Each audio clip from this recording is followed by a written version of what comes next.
నంద్యాల జిల్లా ఆత్మకూరులో అరుదైన పాము ప్రత్యక్షమైంది. ఇంద్రానగర్ సమీపంలో 2 తలల పాము హల్చల్ చేసింది. అరుదైన పామును చూసేందుకు స్థానికులు భారీగా తరలివచ్చారు. సోషల్ మీడియాలో 2 తలల పాము దృశ్యాలు చక్కర్లు కొడుతుంది. అందరూ చూస్తుండగానే విద్యుత్ స్తంభం రంధ్రంలోకి వెళ్లిపోయింది. పాము మళ్లీ ఎప్పుడు బయటకు వస్తుందోనని ఇంద్రానగర్ వాసులు ఆందోళన వ్యక్తం చేస్తున్నారు.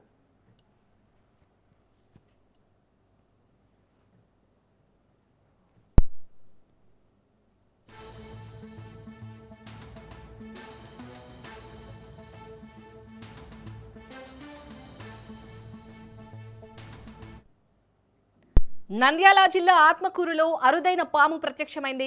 ఇంద్రానగర్ సమీపంలో 2 తలల పాము హల్చల్ చేసింది. అరుదైన పామును చూసేందుకు స్థానికులు భారీగా తరలివచ్చారు.